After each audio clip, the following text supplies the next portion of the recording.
हिम्मत करने की जरूरत है। मगर ये बुज़दिल, ये हरामखोर, ये नापाकी में जीने वाला, ये क्या हिम्मत कर पाएगा? इसको यहूदी भी तड़पा तड़पा के इसे भी मारेगा। वो दिन करीब आ रहा है, चुन चुन के मारेगा।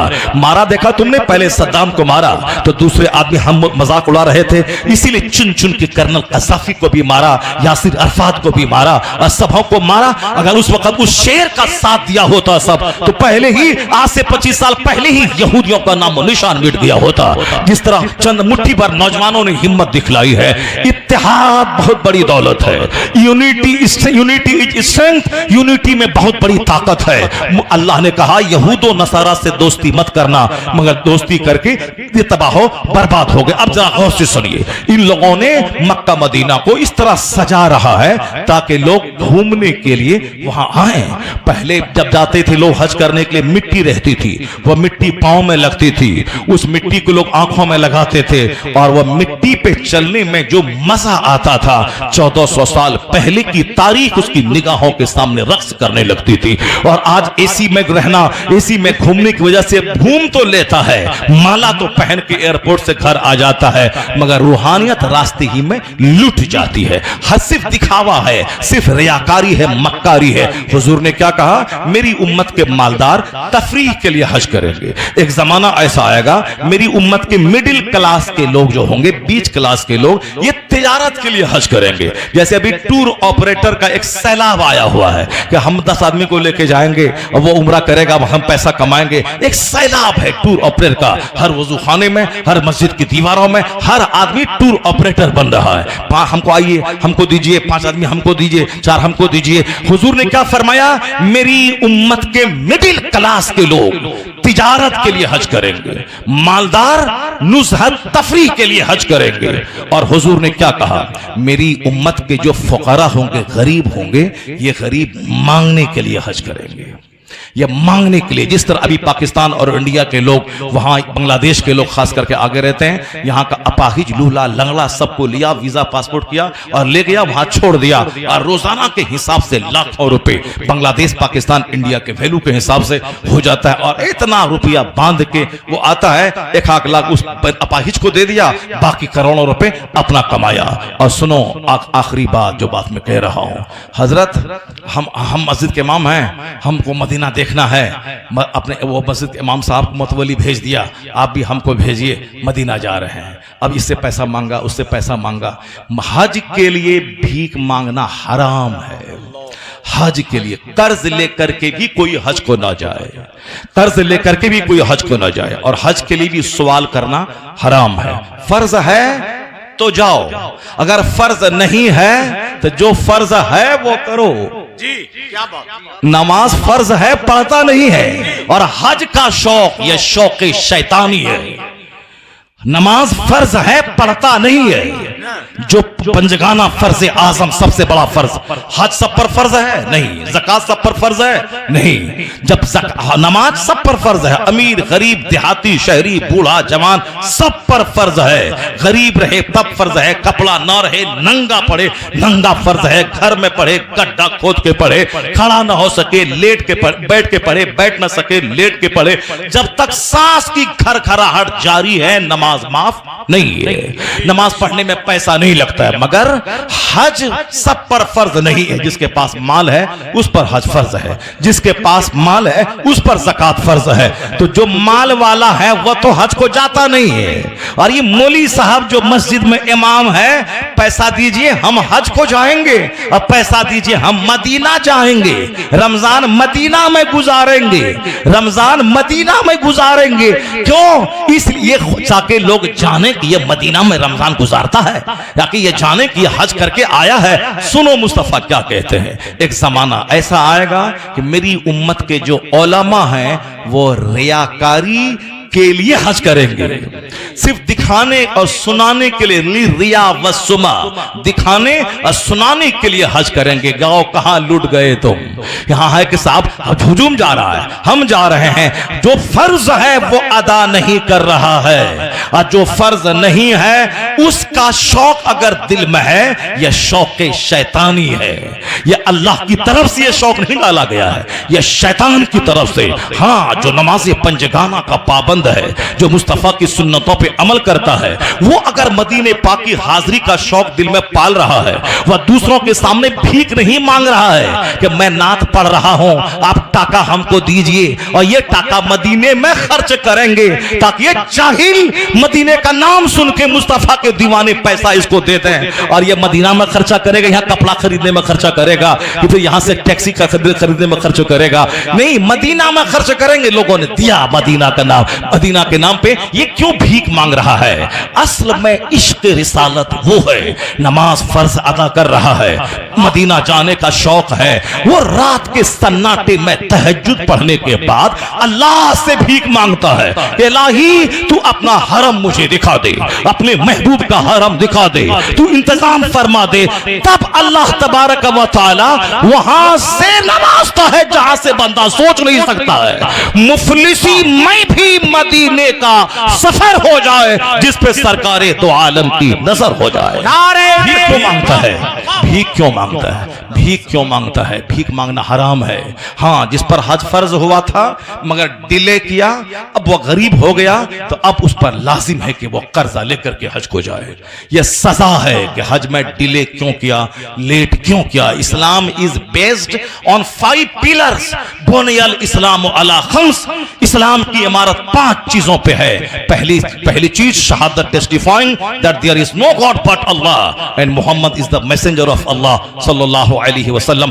पहला पिलर है दिल की गहराई से अल्लाह पर यकीन करना कि अल्लाह है, वही इज्जत देने वाला, वही जलील करने वाला, वही हुकूमत देने वाला, वही हुकूमत छीनने वाला, वही बीमार करने वाला, वही शिफा देने वाला, वही अल्लाह है मेरा जो फिरौन को 400 साल की लंबी उम्र देना भी जानता है और जब वह इख्तियार का गलत इस्तेमाल करे तो उसे पानी में डुबा के तड़पा के मारना भी जानता है। यह विश्वास करना होगा। ऐसा नहीं कि ऐसा होगा तो ऐसा होगा, वैसा होगा तो वैसा होगा, ये नेता की वजह से हो गया, मौलाना की वजह से हो गया, पीर की वजह से हो गया, जोहला की वजह से हो गया। यह विश्वास करना होगा कुलिल्लाहुम्मा मालिकल मुल्क तुतिल मुल्क मन तशा व तंज़िउल मुल्क मिम्मन तशा। सारे बादशाहों का बादशाह है वह खुदा, जिसे चाहता है इज्जत देता है, जिसे चाहता है जलील करता है, जिसे चाहता है सल्तनत देता है, जिसे चाहता है भीख मंगवा देता है। इसलिए विश्वास करना होगा मेरा खुदा वो है जो हुकूमत देना भी जानता है, अगर गलत इस्तेमाल हो हुकूमत का तो हाथ में कटोरा देकर भीख मंगवाना भी जानता है। यह विश्वास करना होगा कि रब वही है। ऐसा नहीं कि हम ऐसा करेंगे तो वैसा हो जाएगा, हम वैसा करेंगे तो वैसा हो जाएगा। हमारा काम क्या है? वमा खलक़तुल जिन्न वल इंस इल्ला लियअबुदून।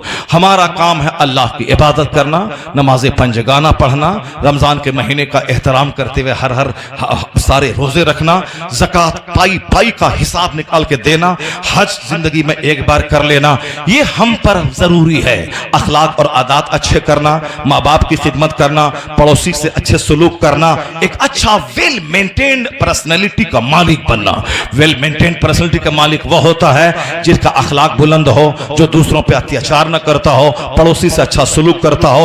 आप अपने किरदार पे नजर रखें। अगर मर गए कल तो 2024 का इलेक्शन तो अपनी जगह रहेगा, आप अपने अंजाम को पहुंच जाएंगे। अखिलेश मायावती पंडित जी अपनी जगह रहेंगे और आप कब्र में जाके वहां 99 अजदहा सांप आपके इस्तेकबाल करने के लिए तैयार है। इसलिए ज्यादा टेंशन हुकूमत का नहीं लेने का, ज्यादा टेंशन दुनिया का नहीं लेने का।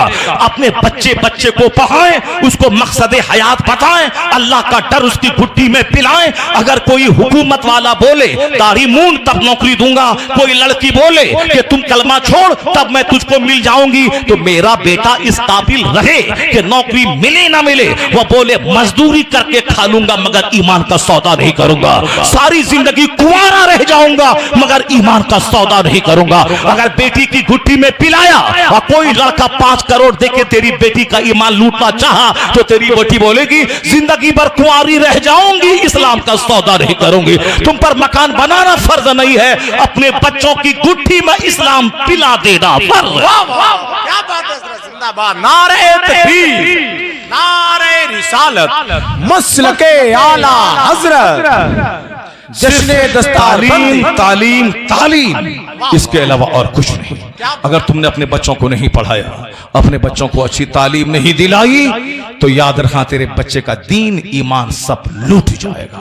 वह माइक में घुसेड़ के बोलेगा ये जहां जीना है तो ये बोलना पड़ेगा, तो तुम्हारा बोलेगा हाँ क्या करें, अब तो जो मरने के बाद जो होगा देखा जाएगा, यहाँ तो रहने के लिए तो बोलना पड़ेगा। वह बोल देगा। जनाबे बिलाल को चटाई में बांध के धुआं दिया जाता था और कहता था छोड़ इस्लाम, मगर बिलाल कहता था तेरे बस में जितना है तू सब तकलीफ दे के आजमा ले, बिलाल इस्लाम की रस्सी को छोड़ने वाला नहीं है। ये बात कब पैदा होगी? जब बंदा अपने से इस्लाम को समझ लेगा, इस्लाम का महत्व जानेगा। आखिरत का एक दिन 50,000 साल के बराबर है और दुनिया का 100 साल 1 मिनट है अल्लाह के नजदीक।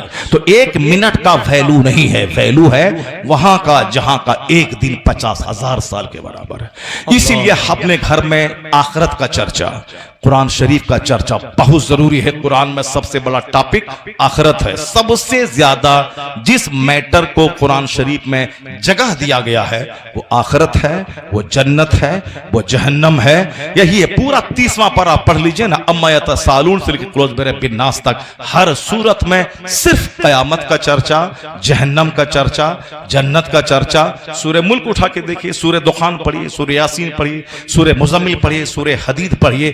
कुरान पाक में जिस आयत को टच कीजिए सिर्फ आखिरत की ही बात है। और सबसे ज्यादा कम चर्चा हमारे और आपके घर में जिसका होता है वो आखिरत है। सबसे ज्यादा कम चर्चा, डॉक्टर बनना है, इंजीनियर बनना है, प्रोफेसर बनना है, डीएम बनना है, यह सब चर्चा डेली है। मगर जन्नती बनना है, अच्छा इंसान बनना है, नमाजी बनना है, मुस्तफा का गुलाम बनना है, हराम काम से बचना है, फर्ज वाजिब सुख से अपने आप को सजाना है, यह चर्चा ही नहीं होता। अब अगर बच्चे काफिर हो जाएं तो कसूर तो बाप का है जिसने बच्चों को इस्लाम सिखाया ही नहीं। वो तो दुनिया को देखता है कि हाव भाव मकान क्या है, इसी को देखता है। सुनो, रियाजुस सालिहीन में एक रिवायत है, वह 3 बच्चे, जिन 3 बच्चों ने मां के गहवारे में बात की है, वह 3 बच्चे में एक बच्चा तो जनाब ईसा अलैहिस्सलाम है। जिस वक्त उन्होंने मां की गोद में बात किया है कि ऐ लोगों, मैं अल्लाह का बंदा, अल्लाह का रसूल हूं, उन्होंने गवाही दी। जब लोगों ने उनकी मां पे इल्जाम लगाया कि यह बच्चा कहां से आया, तो जनाब मरियम ने इशारा किया जनाब ईसा की तरफ, तो जनाब ईसा अलैहिस्सलाम ने यह कहा कि इन्नी अब्दुल्ला। वह बात कही आपने। फिर नॉर्मल जब बच्चा बोलने लगता है उस उम्र में जाके आपने बात की। और एक बच्चा वो जो बच्चा मां की गोद में बैठ के दूध पी रहा था और सामने से एक शख्स घोड़े पे सवार जर्क बर्क लिबास पहन के ठाठ पाठ के साथ मस्ती करता हुआ अपने गुलामों की झुरमुट में जा रहा था। मां का दिल सॉफ्ट और नर्म होता है। मां तो कहती है कि मेरे लाल का मुस्तकबिल रोशन हो, मेरे लाल का हाथ दूध और चावल में हमेशा डूबा रहे, मेरे लाल को कोई तंगी ना हो। हर मां तो यही चाहती है। मां फितरी तकाजे के तहत ये हाथ उठा के कहने लगी, ए अल्लाह, ये जो नौजवान जर्क बर्क लिबास पहनकर अरबी घोड़े पे सवार होकर अपने नौकर गुलामों की झुरमुट में शान शौकत से जा रहा है, ए अल्लाह, मेरे बेटे को इनकी तरह बना दे, मेरे बेटे को इनकी तरह बना दे। क्योंकि आज हर आदमी दूसरों का घर, मकान, गाड़ी, मॉल, माल ये नहीं देखता कि माल हराम का है कि ईंट हराम की है। नहीं, वहां जाके चापलूसी करना, तलवा चाटना, तारीफ करना, 10 मिनट तक बैठ के फिर 2-4 टका लेके अपना घर जाना, ये काम हमारे भाई भी करते हैं। 1 घंटे तक बैठ के नहीं देखा कि सूद का पैसा है कि शराब का पैसा है, मार्बल, ग्रेनाइट तारीफ किया। जबकि तुम अगर मदरसा नहीं चलाएगा, तो तेरे मदरसा चलने से पहले भी इस्लाम था और तेरे पैदा होने से पहले भी इस्लाम था। और तू आलिम नहीं बनेगा, तकरीर नहीं करेगा, मदरसा नहीं चलेगा तो भी इस्लाम रहेगा। तो क्यों ऐसा काम करता है जो अल्लाह रसूल को नाराज करने वाला काम करता है? क्यों हरामखोरों की तारीफ और उसका पालिश करता है? जब जानता है कि माल इसका हराम का है तो 1000 रुपए की रसीद कटवाने के लिए क्यों पालिश करता है? 1 घंटा तक बैठ के इल्मे दीन की तौहीन करता है, फिर 2 टका उससे लेता है। हराम कारों के मकान की जो तारीफ करेगा, यह तारीफ उसके सीने के औसाफ को जला के राख कर देगी, उसके अखलाक को मिटा देगी। मुत्तकी परहेजगार की तारीफ हो, हरामखोर की तारीफ ना हो।